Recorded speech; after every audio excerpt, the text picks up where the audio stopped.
Hello friends, आपका student साथी में स्वागत है। आज हम लोग सिंधु नदी तंत्र देखेंगे। पिछले वीडियो में हम लोग ने देखा था गंगा नदी तंत्र। उसमें हम लोग ने देखा था जो गंगा नदी का उद्गम, उसके सहायक नदी, उसके किनारे कौन कौन नदी, कौन कौन शहर सब हैं, जैसे कानपुर, पटना, ये मुख्य शहर सब हैं जो पटना किनारे स्थित, गंगा नदी किनारे स्थित है। दिल्ली यमुना नदी किनारे हैं, और सारा भोपाल देखे थे बेतवा नदी किनारे हैं, ठीक है ना।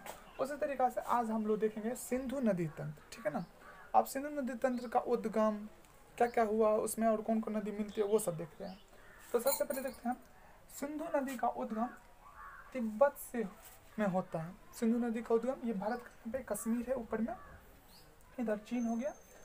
तो सिंधु नदी का उद्गम कहाँ होता है? तिब्बत में होके ये कश्मीर होते हुए पाकिस्तान होते हुए अरब सागर में जाके मिल जाता है। अरब सागर में मिल जाती है, ठीक ना। ये तिब्बत से होते हुए कश्मीर, ये भारत में दमचक लेह अति लद्दाख जो है अपने लोग का यूनियन टेरिटरीज केंद्र शासित क्षेत्र, उसके दमचक के पास वो प्रवेश करती है भारत में सिंधु नदी। और फिर दर्दिस्तान के पास पाकिस्तान में गिलगित होते हुए ये गिलगित क्षेत्र है, गिलगित क्षेत्र होते हुए दर्दिस्तान में प्रवेश करती है पाकिस्तान, फिर होते हुए अरब सागर में मिल जाती है।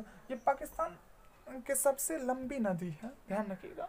पाकिस्तान की सबसे लंबी नदी, जैसे भारत की सबसे लंबी नदी गंगा नदी, उसी तरीक़ा से पाकिस्तान की सबसे लंबी नदी तो सिंधु नदी की कुल लंबाई है 2880 किलोमीटर। कितनी है? यहाँ से लेकर यहाँ तक मिलने में कितनी है? 2880 किलोमीटर।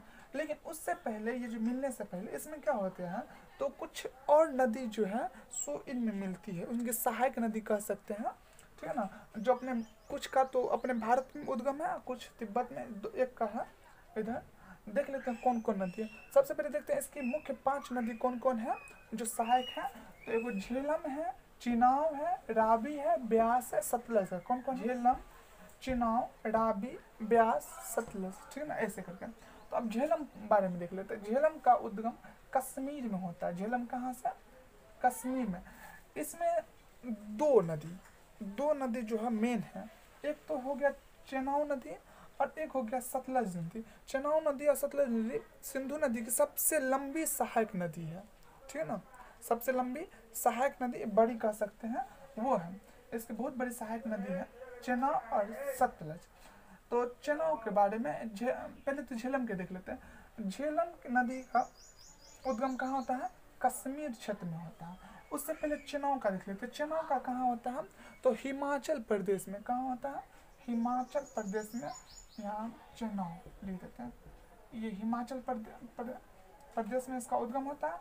कश्मीर होते हुए फिर पाकिस्तान में प्रवेश कर जाता है, फिर सिंधु नदी में, ठीक है ना।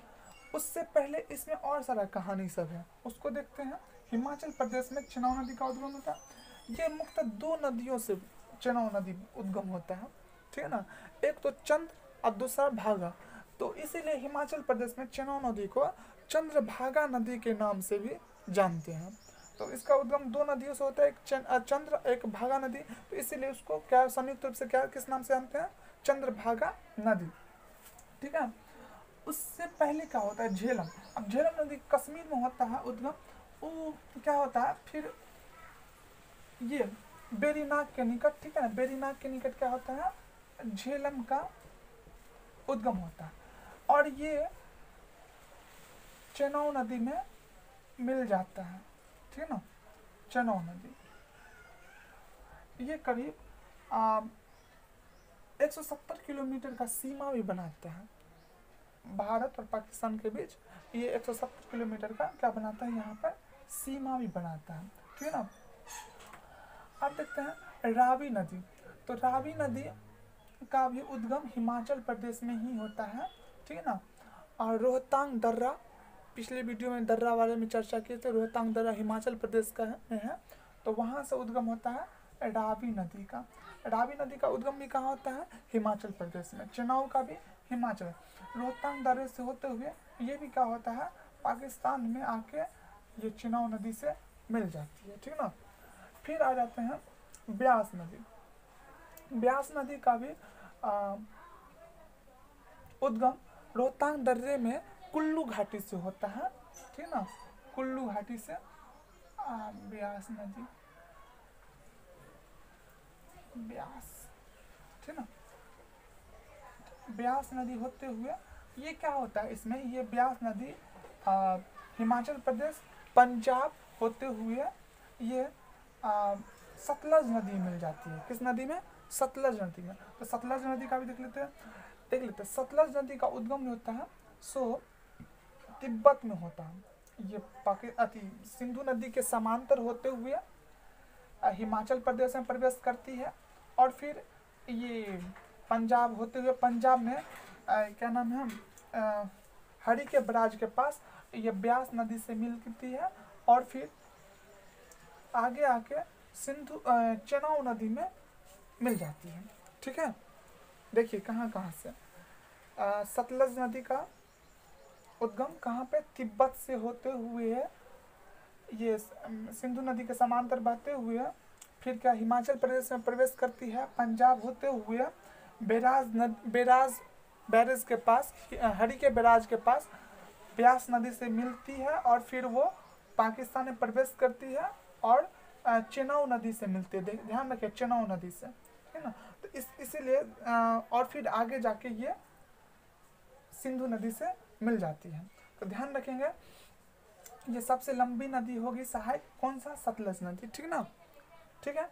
अच्छा अब देखिए इसमें हरी के बराज, यहाँ पे जब चर्चा आया पंजाब तो हरी के बराज यहाँ पे, उसके बाद यहाँ से बराज बन के एक नहर निकाला जाता है। क्या निकाला जाता है? नहर।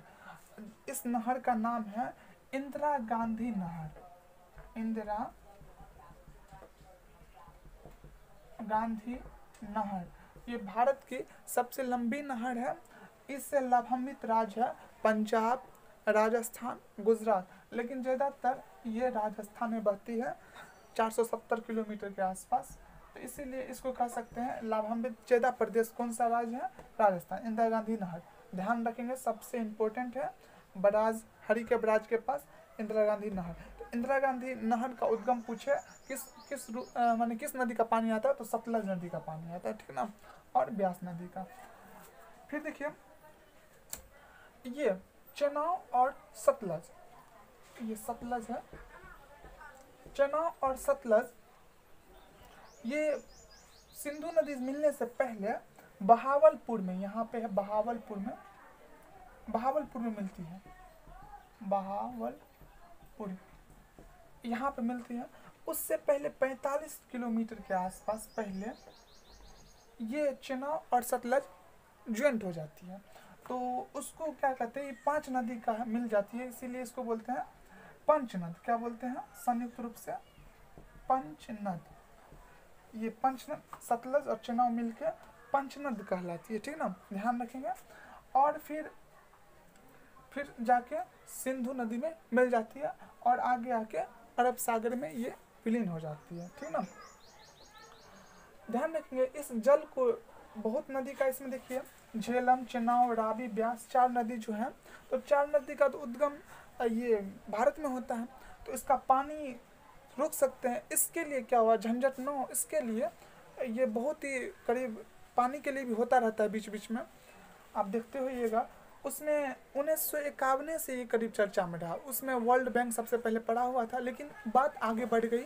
1960 में अयूब खां, पाकिस्तान के प्रधानमंत्री अयूब खां और भारत के प्रधानमंत्री पंडित जवाहरलाल नेहरू के बीच एक जल समझौता हुआ था। ये 6 जो नदी है उनके बीच में, 6 नदी को लेकर।